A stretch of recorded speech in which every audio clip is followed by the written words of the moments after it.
Who have we got? Trin, Tonya, Siri, Karen, Tom out in the Netherlands. Linda Weatherly on the sofa. No, not on the sofa. Oh, you're not on the sofa. I'm in the office. Oh, you're in the office. Okay. Yvonne, Liz. Actually, we've got two Liz's. Liz Martin, Liz Oliver. We've got Pat O'Connor. I'm sure I just saw Dale somewhere. We've got Rocky out in Nairobi. We've got Grant out in Spain. We've got Caroline somewhere.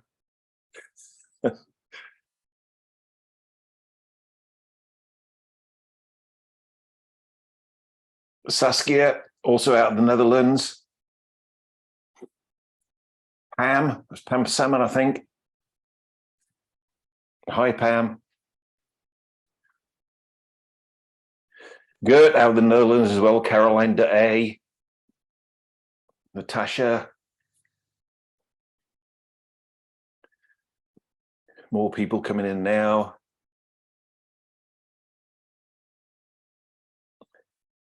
Martin Hodgson, good to see you, Martin. I was just having a drink with your friend, barrister friend. Is he okay? Yeah, he's good. Yeah, he's good.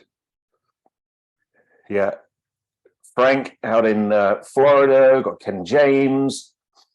We've got Fiona. We got Davor. Oh, we got a good full house. Oh, we got some more people coming in. Phil Atkinson, who's currently in Shetland, I think it is. Arthur in Australia. Good to see you, Arthur. Let me just. Who we've got here? Ginny. Hello. Hello.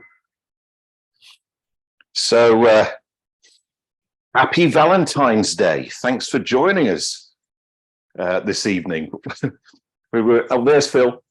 Yeah. How's the Shetlands, Phil? Good.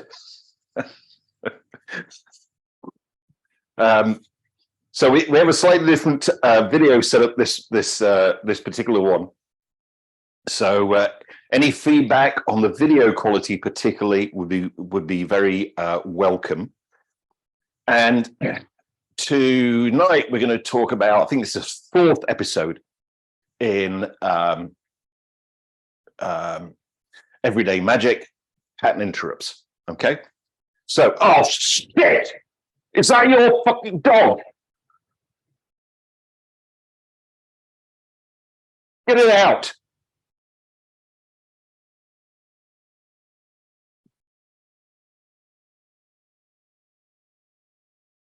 So there we go. There's a pattern interrupt for you. I like to walk my talk. So we're going to cover a number of things this evening. A brief overview of strategies from an NLP perspective, something we go into in a lot more detail on practitioner and master practitioner. Plus also how Tony Robbins uses these in his, what he calls strategic interventions or strategic coaching. There's 2 key things that Tony Robbins is absolutely masterful at, and we'll be covering both of those during this Everyday Magic masterclass. Then there's also how do we not only interrupt somebody's pattern, but how do we break somebody's pattern so it just can't run anymore or scramble their pattern? How can we do that conversationally? Is Everyday Magic, that's the real thing. And then also something that I want to talk about, which is a slightly, it's related, it works on the same principles, and how to interrupt when somebody's actually having a panic attack. Something that I've had personal experience with, both from me being on the receiving side of it, and also then on the kind of like delivery side of it. So let's talk about strategies first. And usual kind of MO, if you can keep your microphones muted. So that, because this is being recorded elsewhere on speaker view. So if there's noise from you, you become the speaker. And then I'm going to do delivery of content, 20, 25 minutes, something like that. Then I'll open up the floor for Q&A. If we can do the Q&A on the chat, Sally's not here tonight because she's not well, so she's at home. But she is still managing everything in the background. And if you could actually put your question, not just that you've got a question, the actual question in the chat, then Sally will select you with the question. If you could then ask the question, unmute your microphone, ask the question again so that everybody gets to hear it, then mute your microphone, then I'll answer the question, okay? So strategies, let me just explain strategies. From an NLP model point of view, an NLP perspective point of view, we have strategies for everything that we do.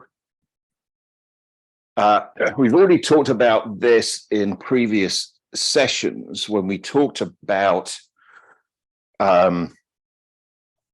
internal representations, the NLP communications model, all of those kind of things, and why it's important, and also why language is so important.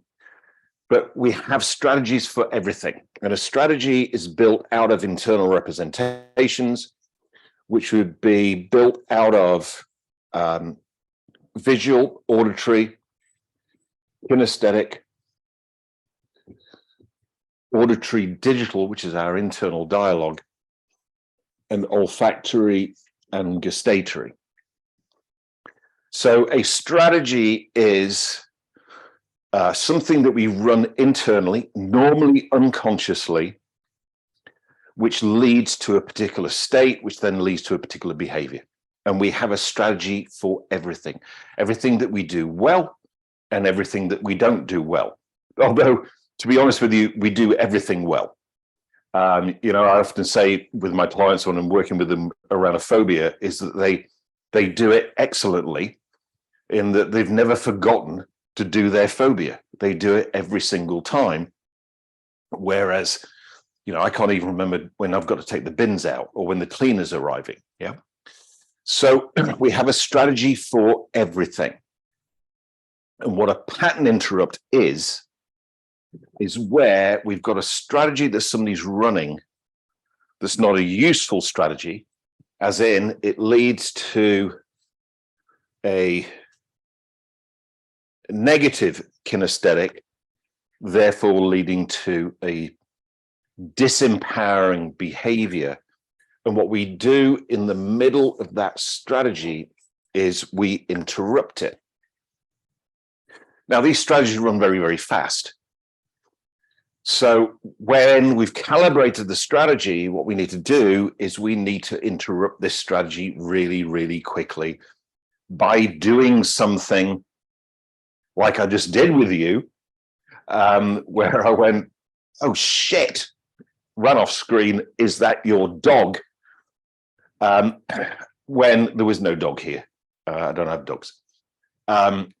But what it does is doing something like that, something outlandish, something shocking, interrupts a person's strategy. So each of the strategies will have, will have a trigger.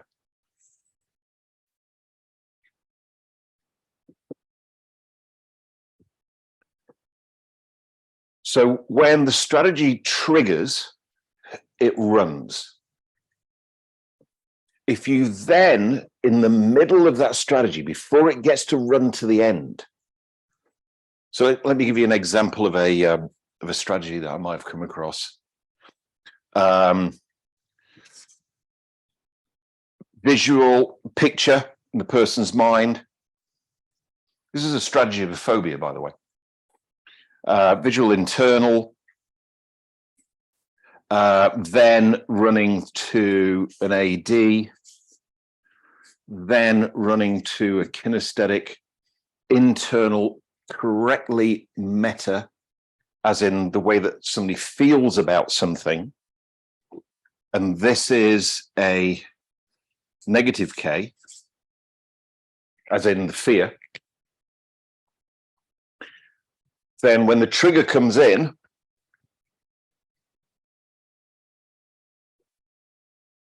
the person starts running the strategy. And as soon as we see the strategy start to run, we interrupt it by something that we do, by something that we say. Now, what I'm going to talk to you about is how do we actually, and if you interrupt that strategy or that pattern enough times, the interrupt will become part of the pattern, which means the person will never be able to run that strategy ever again. I'm going to give you a couple of examples tonight. Then I'm going to put up a video in the group, Real World NLP and Huna, of a demonstration of this with somebody who had a phobia of pigeons. Some of you might have already seen it, where I'm actually using the process I'm talking about conversationally in a humorous way, which we're also going to talk about in some of the later episodes, where the person just can't run the strategy again because it's been interrupted so many times. Now, a lot of you, I know, have heard of Tony Robbins. You might have seen his Netflix documentary, though I don't know if it's really a documentary since he paid for 50% of it. It's probably more like an advert documentary. I am not your guru. Obviously, you didn't get Don't Think of a Blue Tree, which you talked about last week. And he does these strategic interventions where he gets somebody to stand up and they've got a particular problem, and then he works with them very, very successfully. By the way, this is in no way, shape, or form wanting to put down Tony Robbins, because what he does is very simple. I want to break down what he does. And he does it absolutely masterfully. So what Tony Robbins does is two things: pattern interrupts and sleight of mouth patterns. We're going to cover sleight of mouth patterns in a couple of weeks' time. So we've got all of really Tony Robbins' strategic interventions, though obviously you can deep dive into both of these in a big way. So I first came across pattern interrupts thanks to Tony Robbins in his book Unlimited Power, where there was a particular delegate came to see him during a break, and she said, "Can I talk to you?" He said yes. She burst into tears. He got a cup of water in his hand and he chucked the water in her face. It's a fairly abrupt pattern interrupt. She's like, what are you doing? Oh, I'm sorry. So he gets himself a new glass of water. She composes herself. How can I help you? She starts talking again, and again she starts breaking into tears, but he chucks the water in her face. Pattern interrupt. What are you doing? Sorry, this must be kind of like a jerk reaction or whatever. So he gets another glass of water. She starts talking again. She starts breaking into tears. Then Tony Robbins says to her, "Why are you pissing on your face?" Nice pattern interrupt. Not the water again, but now she's actually crying on her face. And then a fourth time,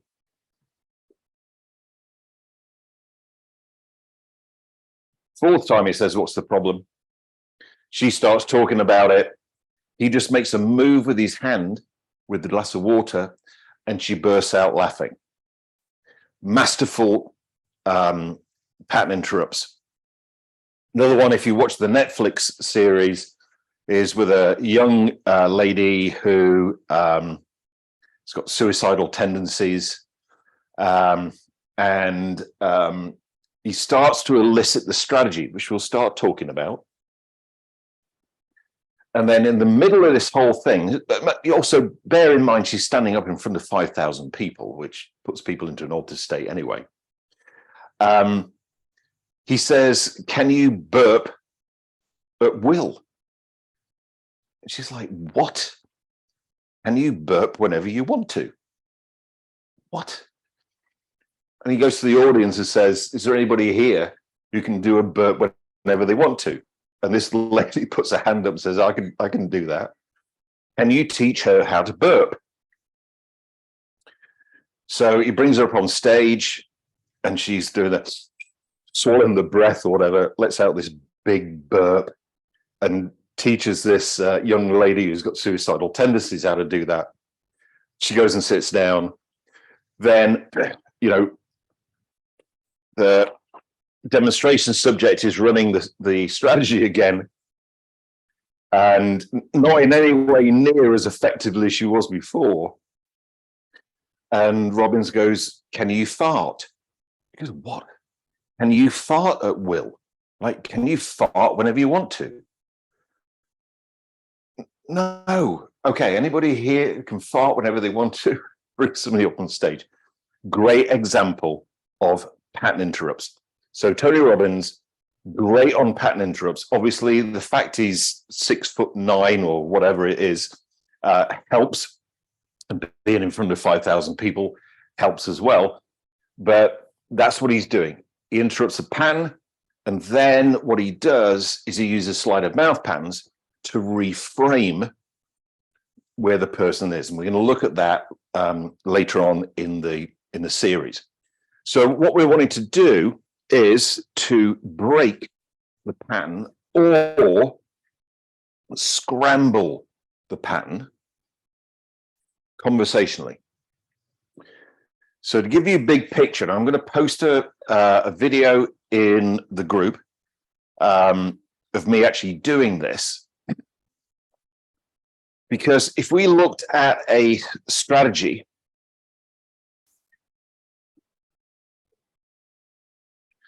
like say it's a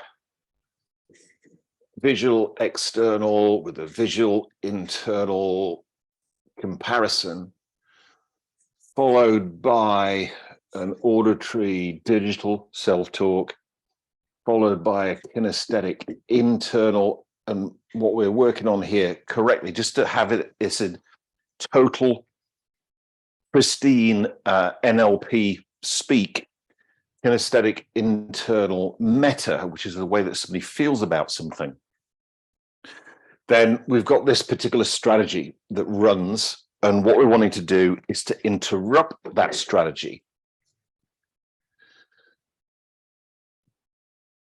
mid-flow by something that we do.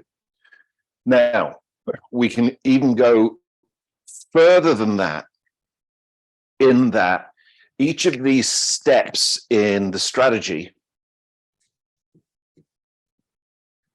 will have what we call in NLP submodalities.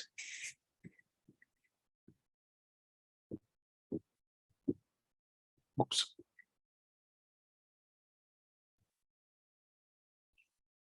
Which is the qualities of the picture, how big it is, how far away it is, where it's located, all of those kind of things. And also in this particular situation, we'd never do this normally in a submodality intervention, but in pattern interrupts we would do. What we can do is we can change the content.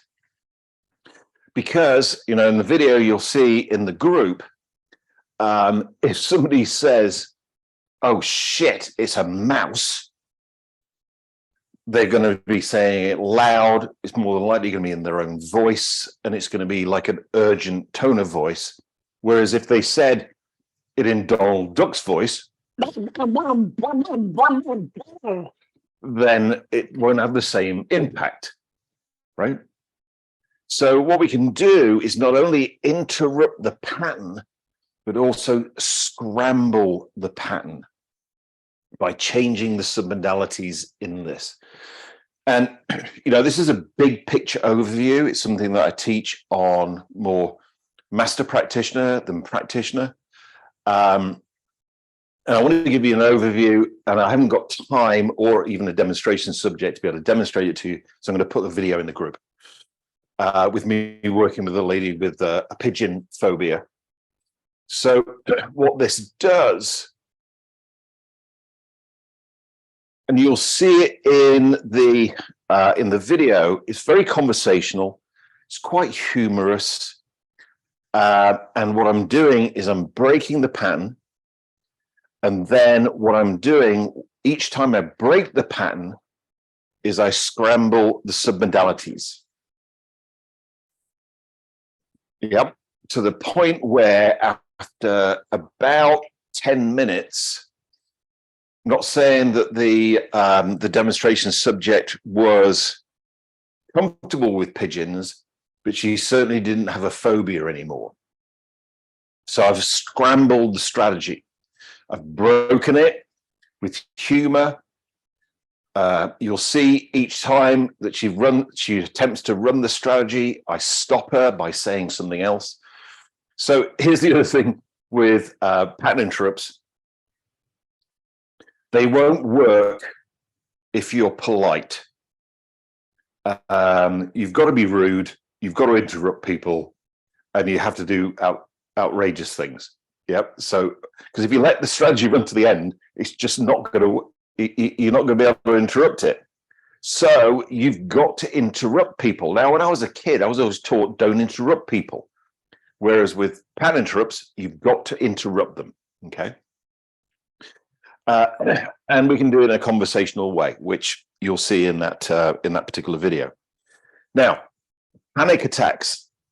This is when somebody is actually having the panic attack. About 16, 17 years ago, I had what I believed, I'm opening up to you now. I had what I believed was I was having a heart attack.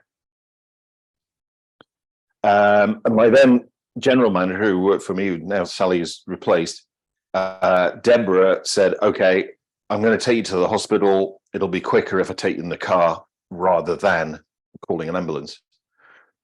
And I'm in full out, like, I didn't know what was going on with me. I couldn't breathe, chest pains, etc.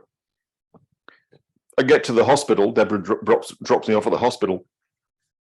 And I go to reception and they say, okay, what's your name? What's your address? And I'm going, I'm having a heart attack. Why do you want to know my name? Okay, that's fine. What's your name? I'm having a heart attack. What's your address? I need to see somebody now. Okay, I'll get a nurse to come out and see you. A nurse comes out and sees me. And he said, what seems to be the problem? I said, I think I'm having a heart attack. And he went, are those your sunglasses? I went, what? Are those your sunglasses? I've got the same sunglasses as you. And I'm going like, what the fuck are you guys on? I'm having a heart attack. He said, you're not. I said, how do you know? You haven't checked anything. He said, you walked in. So then, I had a full ECG and all that kind of stuff. Everything was fine. And then the doctor actually explained to me what had happened, which was a panic attack. So a panic attack starts out with a negative kinesthetic, which causes the person then to hyperventilate. You breathe fast, etc. And your breathing is quite unique because it's both the voluntary and involuntary nervous system, as in, if you want to take a deep breath right now, like if we were going to do a ha breath,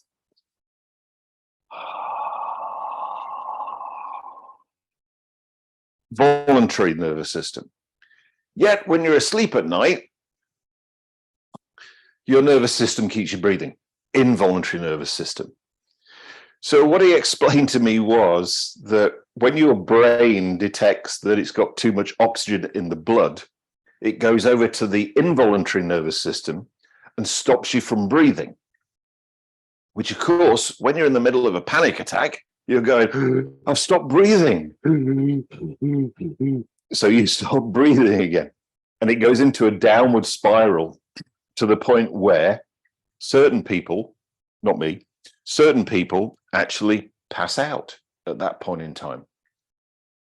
And he explained the entire mechanics of that to me, which, you know, really helped me a lot at the time because I didn't know what was going on with me. And I was doing one of our veterans programs. And it was the Veterans Family Program. So this was predominantly ladies in the room, 30 people in the room, 25 of them ladies, maybe 5 gents. And one of them dropped into a negative emotion and started to have a panic attack. And I recognized it straight away because I'd experienced it myself. So I just went up to her and went like, okay, great. Take a deep breath in, hold it. Hold your breath in until I tell you when. Now look up at the ceiling. So she's holding her breath. She's looking up at the ceiling. Looking up at the ceiling puts somebody into visual, takes them out of kinesthetic. So she's now looking at the ceiling. She's holding her breath, which means there's time for the oxygen levels and CO2 levels to normalize themselves in a bloodstream. And bless her, like after 10, 15 seconds, I said, okay, now breathe normally.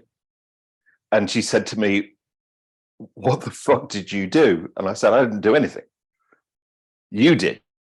She said, no, you don't understand. I have panic attacks all the time. And, you know, I start going into a panic attack and then I wake up, I'm on the floor because she's passed out. You stopped it in its tracks. And I said, no, you stopped it in its tracks. The next day, she started to run the same pattern again. And I said to her, you know what to do. And immediately she went,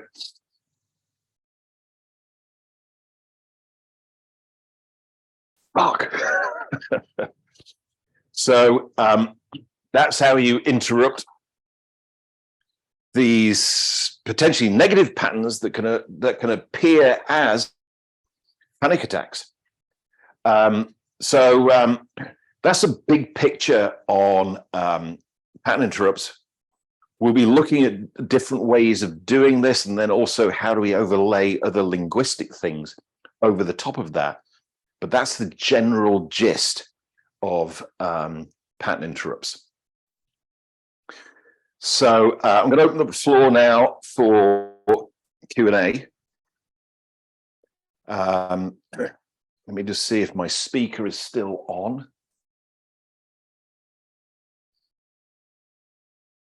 Which it is. So if anybody's got any questions about that, then please put your question in the chat, and then Sally will pick those up, even though she's not here physically. She's here virtually. She's on the other side. Then I'll answer any questions you might have. So that's quite a lot of content. Okay, Phil's got a question for you, David. Phil, okay. David, Yes. How about giving us some examples of how we could use pattern interrupts on self.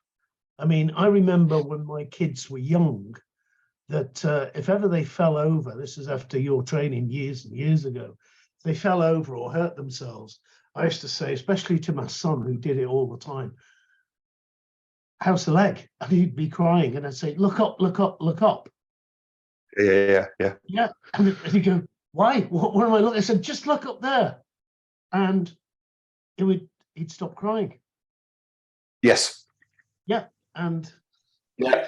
So what I think, what I'm trying to say is, pattern interrupts on others are all very well. There's an example. I was driving into Edinburgh, not Shetland, in my brand new car, and we just installed Greenways at the time. I don't know if you have them. I think you know what I'm talking about, for buses. And I was going to a client. yes. I was going to a client, and I just thought, oh, for God's sake, I can't believe this. No one's gonna know. And I pulled straight into the Greenway, and this big copper jumped out in front of me, and I wound the window down, and he gave me a hell of a time. He was saying, you know, you guys in your flash cars, etc., etc., etc. It was a new car, you could see that.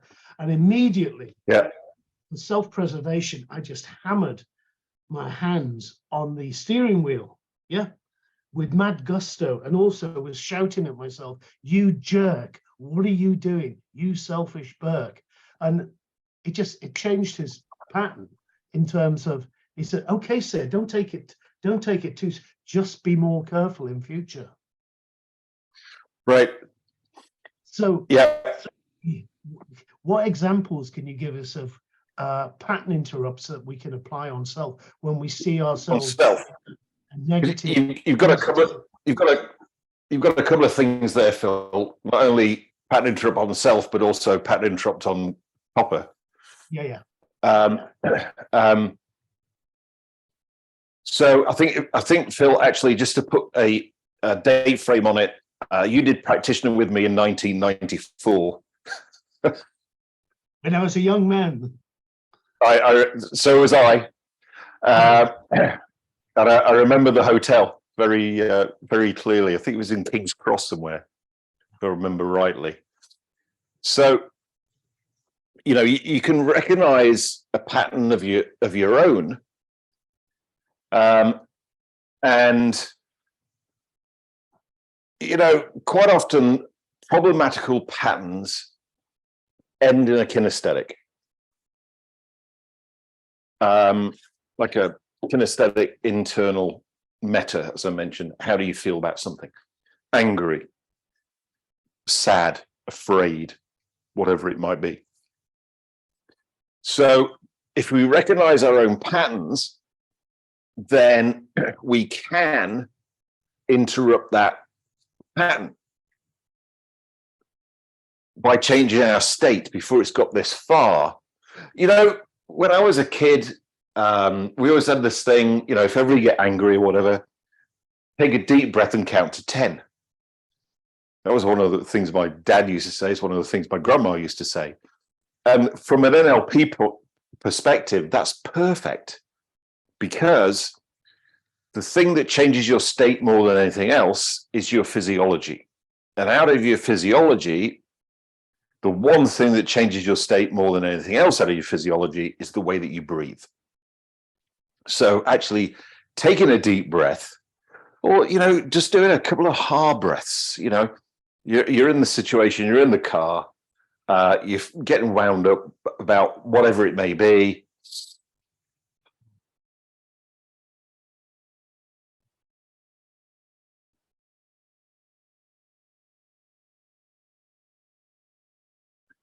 Will actually interrupt the pattern. Plus, you know, things we've talked about in previous sessions. When you go into a strategy like this, which is, let's call it disempowering, dysfunctional, you will go into foveal vision. And this is actually one of the visual submodalities. It will be framed, which is foveal vision. So putting yourself into Hakalau, you know, what we talked about in the first session, the kahuna state will actually stop it in its tracks. And I've had a number of situations, I've got to say, I won't go into more detail, in my cars and with the police, where things were not looking good. And either through building rapport or through the pattern interrupt, they said, okay, sir, just drive more carefully in the future. Whereas I could have been up for either losing my license or, you know, a serious fine or serious amount of points. But those are the two key things interrupting your own pattern. Go from framed to panoramic and change your physiology, particularly hard breathing. Don't rip the steering wheel out of the car, just do 4 hard breaths. Will change the way that you feel very, very, very quickly.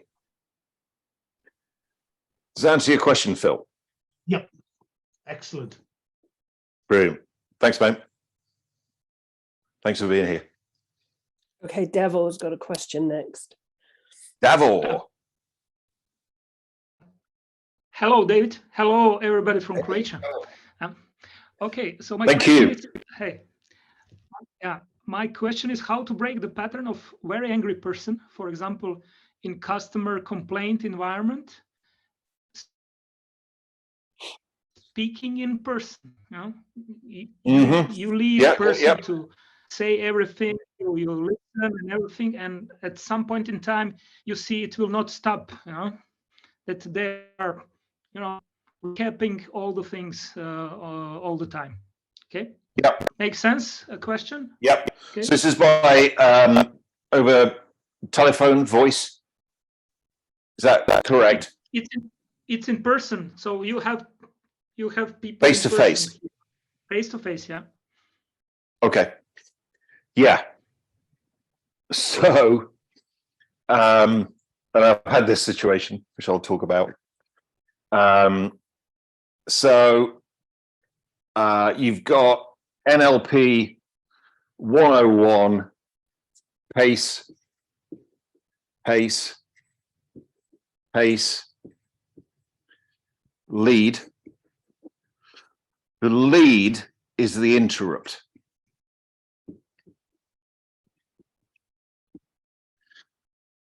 So before we can do the interrupt, I would say what we need to do first is build rapport, which is what you do with this, but you can do that very, very quickly.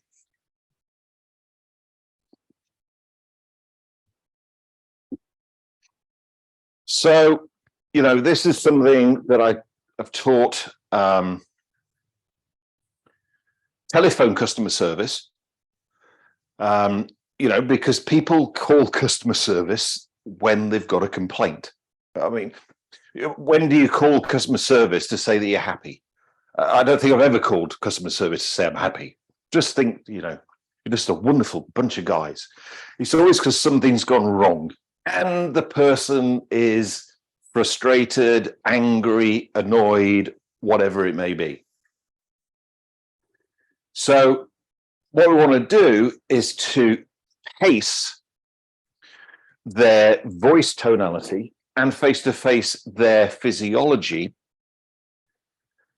And this is the interrupt. Agree with them. So let me just give an auditory example first. Then I'll give you the physical one, physical face-to-face that I did. Actually, I did it actually just a couple of nights ago. So a person phones, let's say they've got a kitchen appliance and their cooker's caught fire and it's burnt the ceiling, the kitchen units, whatever. And they're angry, they're frustrated. So they're phoning customer service. And, you know, these days, as many of you probably experienced, you call customer service And to get to speak to anybody, you've got to keep pressing buttons, right? So the person, the voiceover goes, okay, if you're calling about a cooker, press 1. If you're calling about a fridge, press 2. If you're calling about a freezer, press 3. If you're calling about a hob unit, press 4. 1. If you're calling about a gas cooker, press 1. If you're calling about electric cooker, press 2. 2. If you're calling about a cooker that's built in, then press 1. If you're calling about a cooker that's freestanding, then press 2. 1. Now it's getting personal. You've never spoken to this person ever before, but you fucking hate them. So it goes like, okay, if your cooker is pre-2000, press 1. If it's post-2000, press 2. 2. Hello, how can I help you? Now you've got this torrent from the customer. Your fucking cooker's blown up in my kitchen. It's ruined the ceiling. I've had to call the fire brigade out. And what most customer service people do is they do this.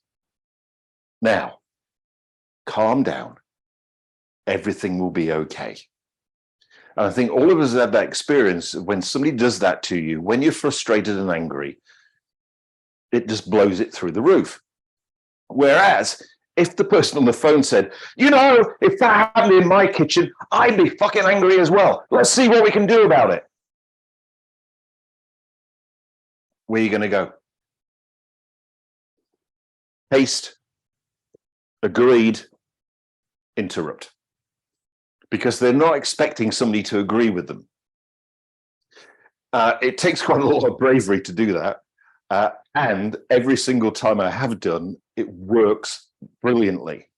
So I'd gone to a meeting, parked my car in a parking space. I thought it was just a regular parking space at these offices, but it wasn't. It was another guy's designated parking space, and I'd parked in it. When I finished the meeting, I came out, and he was there with his car. He's a big guy, and he's beetroot red, and he's angry. Now, I'm not going to mince my language for tonight. He goes, "That's my fucking parking space, you bastard." I went, "I know that's your parking space. I am a bastard. Let me move my car right away. I'm an idiot." And he goes, it's okay, mate. It's a bit like Phil's story. It's okay, mate. It's all right. It's just a parking space. It's okay. And I pulled my car out. He put his car in the space. We shook hands, and then he left and went into the building. So what you've got there is interrupt, but at an immediate pace. So what you've got to do is match the physiology, match the voice tonality, and agree in the words that you use. Because obviously, if you disagree with the words, you can have a punch up.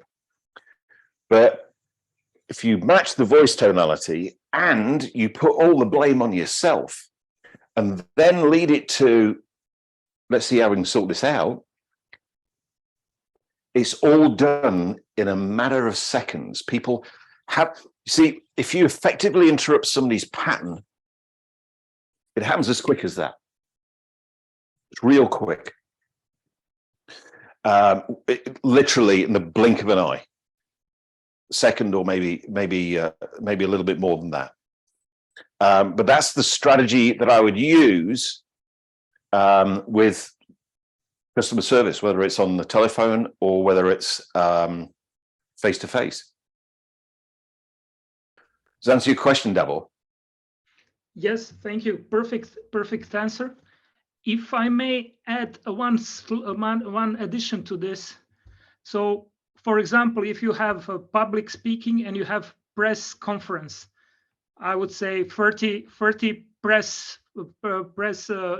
journalists there, Yeah. and you see that one question is always arising from one person, and you set to the answer, and he's insisting, and becoming rude. You didn't answer my question. So how to do it in these surroundings? Because you're not speaking only with him, you're speaking with the whole crowd. So so that you don't become rude to the public, when they are transferring the message from the press conference. Yeah. If I may. Yeah. Thank you. Got you. So that's what I would call a heckler. And we've got to differentiate between a heckler is somebody that deliberately wants to take your presentation down, and somebody who's asking difficult questions. They're very, very different. If you've got a true heckler where you give them an answer and they're just not, and you give them a good answer and they're not backing down, then what you've got is a heckler, somebody who is there to disrupt the event. Then what it comes down to is you as the speaker is around timing, because there'll be a certain point where the rest of the audience, and this is whether it's journalists or not, the rest of the audience gets annoyed with, let's label this person the heckler. And there'll be a point where somebody in the audience is going to deal with the heckler. What you then need to do is cut in immediately before anybody else has a chance to do it. And then you've got to let go of anything about being rude. You've got to slam the heckler down. But the thing is, with the timing, when you slam the heckler down, when you get the timing right, the audience, the rest of the audience, 39 people out of 40, will side with you and against the heckler. And then, if somebody is heckling me, doesn't happen very often, but obviously over 30 years, it's happened at some point in time. You've got to get the timing right. You've got to really make sure it's a true heckler, not somebody asking pointed, difficult questions. And then, as far as I'm concerned, it's free game. If they want to disrupt my presentation, I'll take them out. I always remember seeing, I'm going to say who it was. It was John Overdorf, who I trained with in the 90s. There was somebody doing this on a training.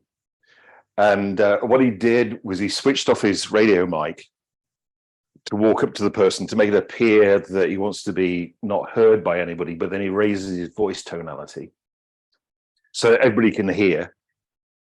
And he says, "It appears that you know a lot about NLP." And the guy goes, "Absolutely, yes." John then goes, "May I suggest that you leave now whilst you can still think that?" And chucked him out. Masterful, great state control, beautifully done. And the guy goes like, "What?" He said, "Yeah, leave now. Pick up a check at the door. You're not on the training anymore." And just chuck the guy out, which was great. So does that answer your second part of that question, Davor? Yeah. Okay. Great. Yeah. And what about difficult questions?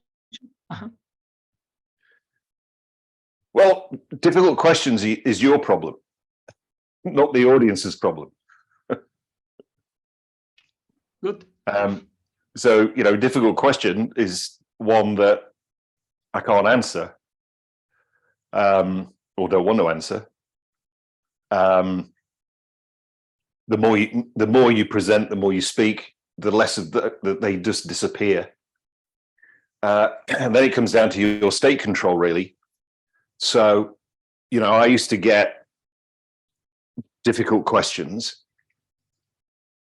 And I'd created a resource anchor from walking on fire, breaking a board, bending a bar, which was all down to, and I anchored it to this. So then when I got one of these difficult questions, which would have me go wobbly, I'd go, that's a really good question. And immediately I'd go into this fire walking, bar bending, board breaking state, which was a great state for being able to answer the question. And, you know, Davil, you understand anchoring.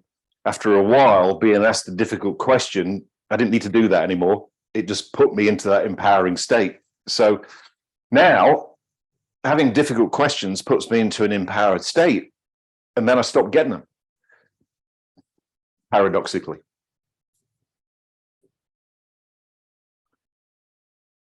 Does that answer your final bit of your question, Davil?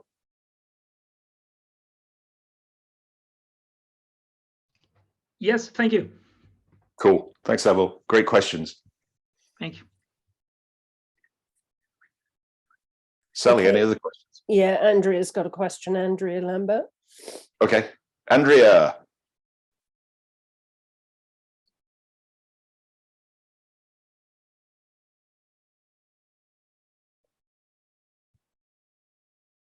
Can't hear you, Andrea.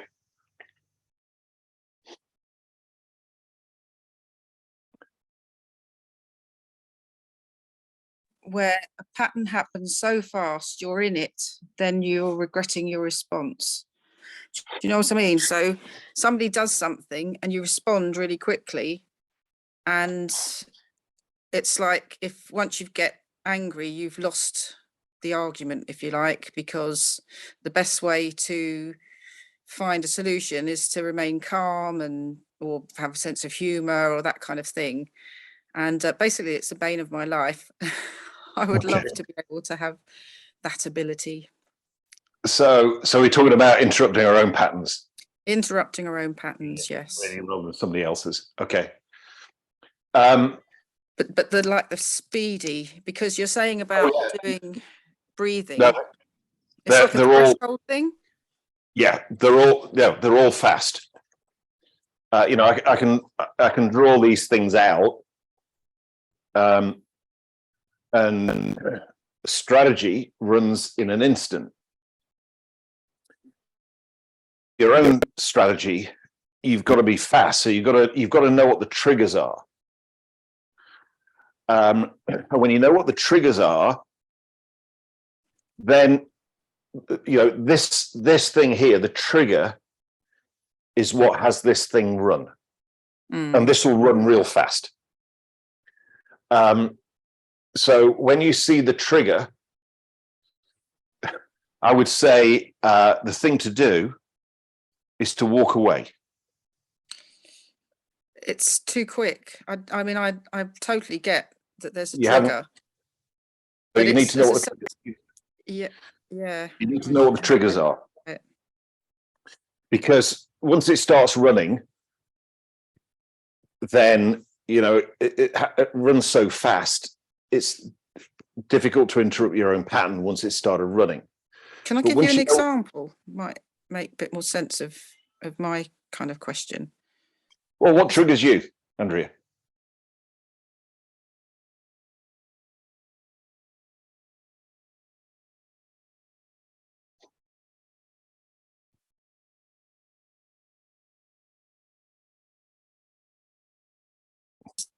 What's a specific trigger that triggers you? I can't hear you. What's a specific trigger that triggers you?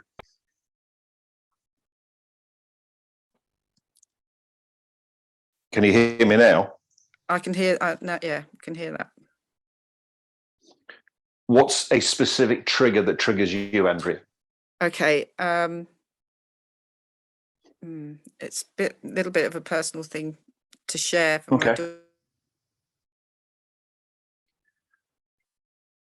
Okay, you're breaking up a little bit, Andrea, I think. So what you're going to have with the trigger,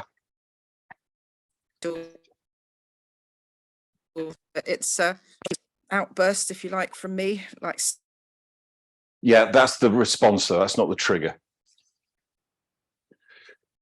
So to find a trigger,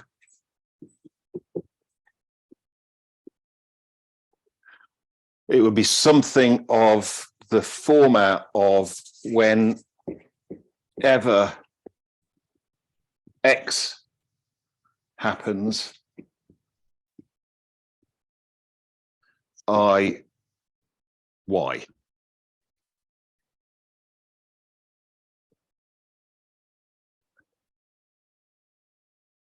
That there's the trigger. By the time you're in Y, and this is either for yourself or when you're doing this with other people, by the time we're in here, it's a bit too late. So it's recognizing what that is and then going, okay, whenever X happens, I walk away.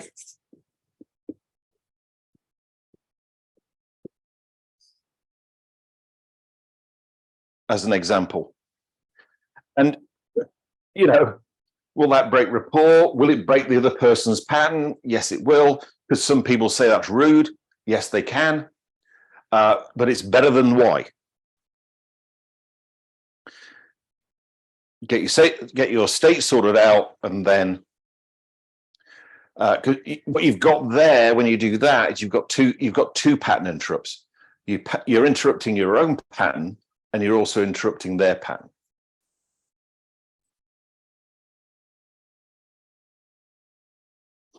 Does that answer your question, Andrea?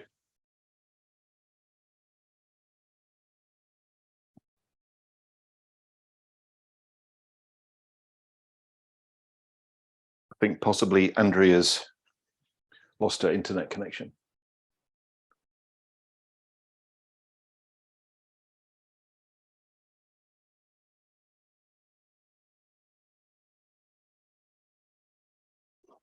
Just Any let other her back questions? in, Dave. Sorry? I've just let her back in. All right. So did you not hear my answer?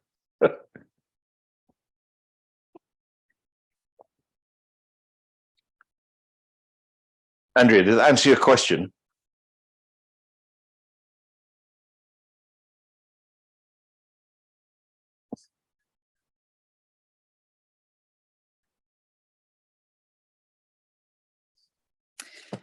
Can I just try again briefly to Yeah, to sure. tell you? Okay, so my daughter's 18 tomorrow. Wonderful human being, and I love her dearly. But yeah, that to me is a massive trigger. The fact that she doesn't do anything in the house apart from walk around creating a mess everywhere. So I have managed this really quite well to date. But just every now and again, like we were having a lovely day the other day, I'm at the sink and I'm doing the washing up, and I'm thinking in my head, here, this is my life.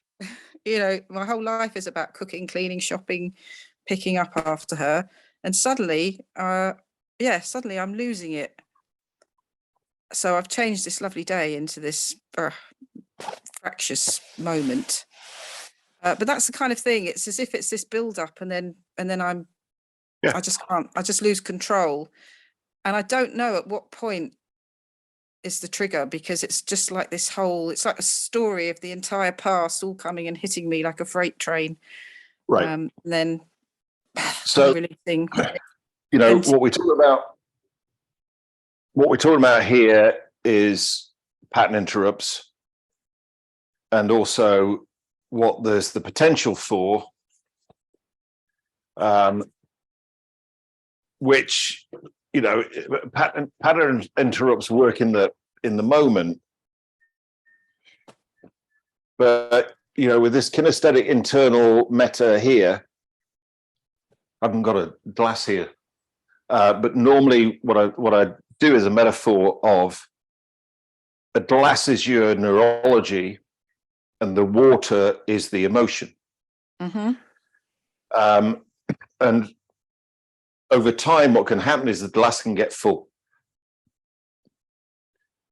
So then the slightest trigger can cause the entire glass to overflow. which is when somebody goes, or somebody might be looking from the outside and going like, wow, why are they erecting like that? It was only this. Or you might even go for yourself. Why did I do that? It was only washing up, you know, and I got really angry because the glass is full.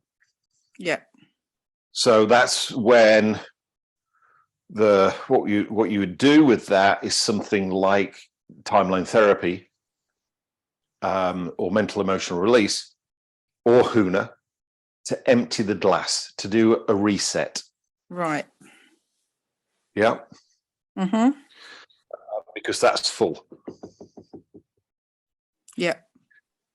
And you've identified the triggers. So, you know, just that trigger,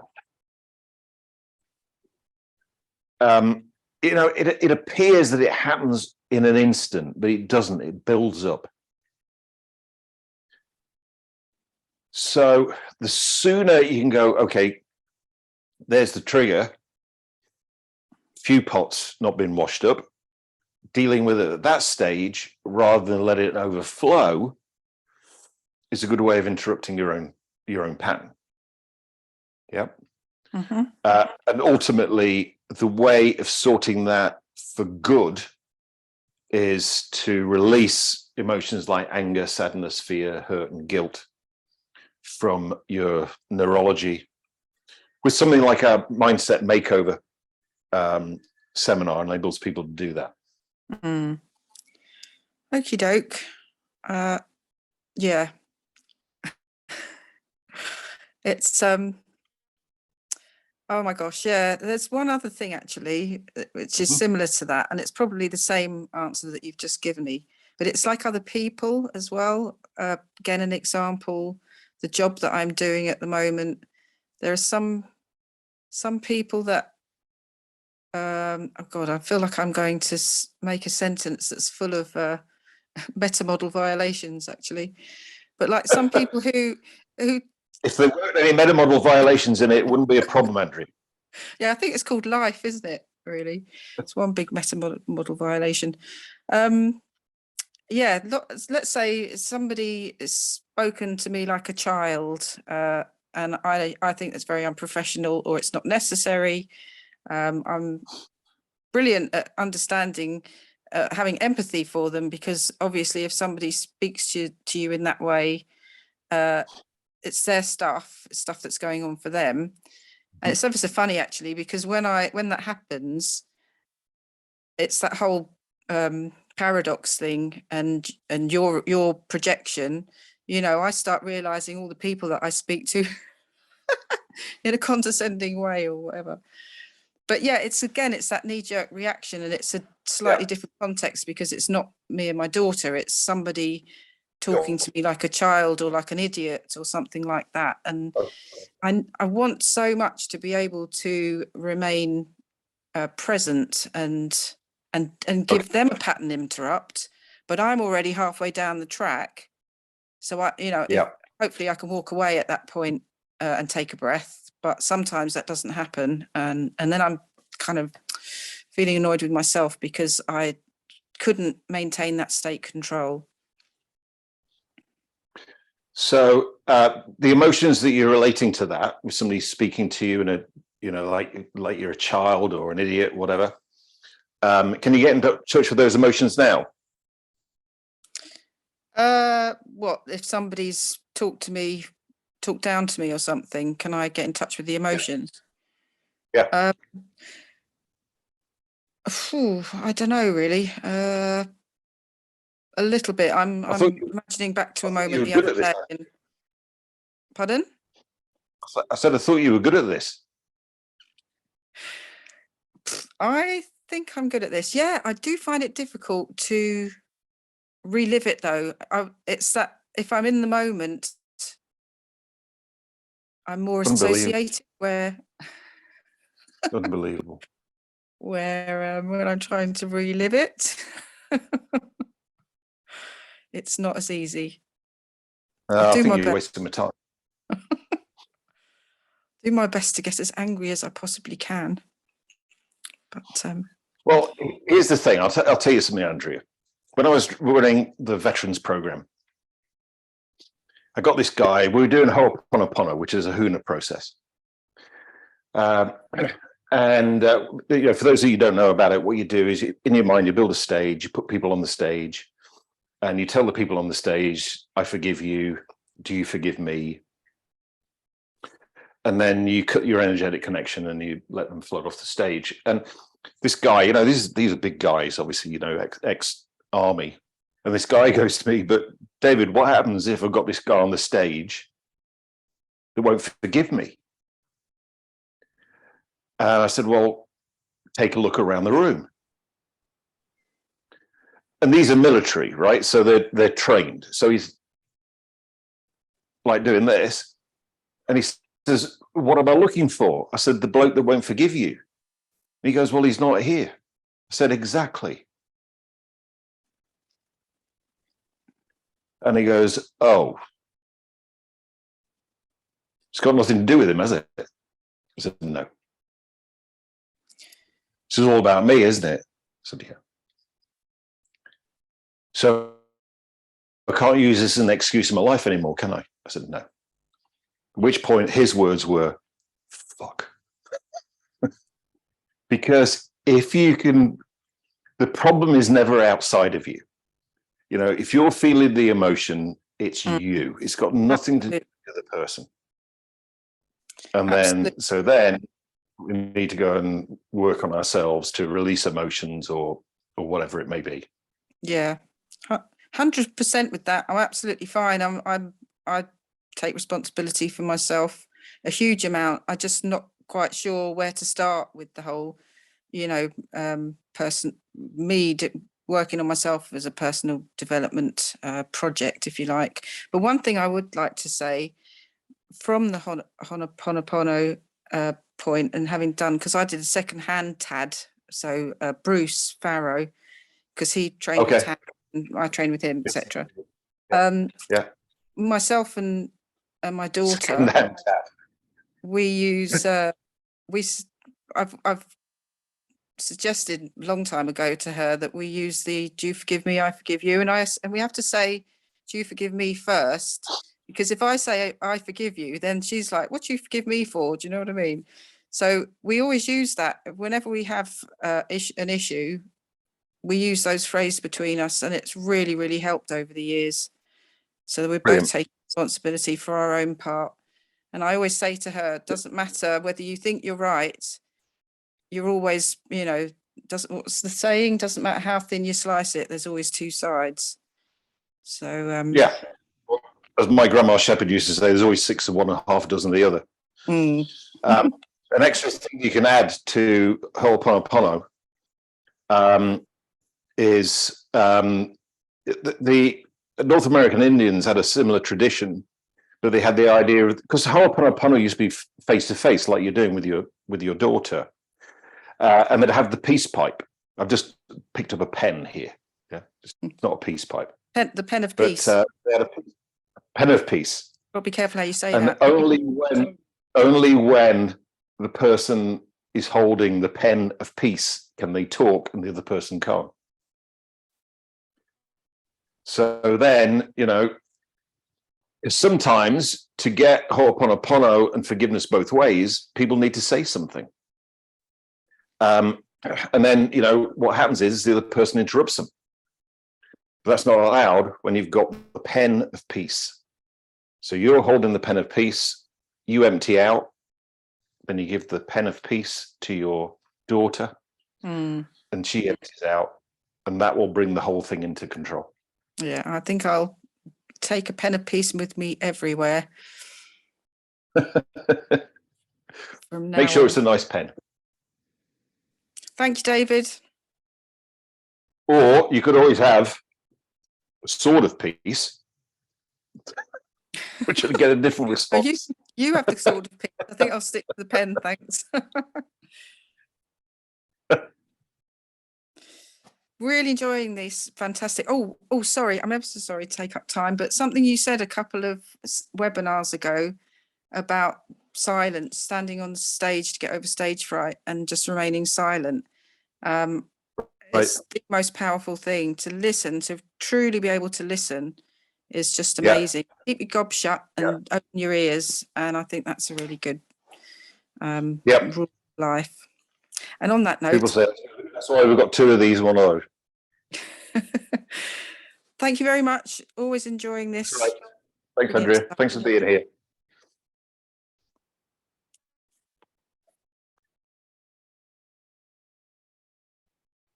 Haven't got any more questions, David, so I think, No other questions? no. Okay, well, we're at an hour and 10 anyway.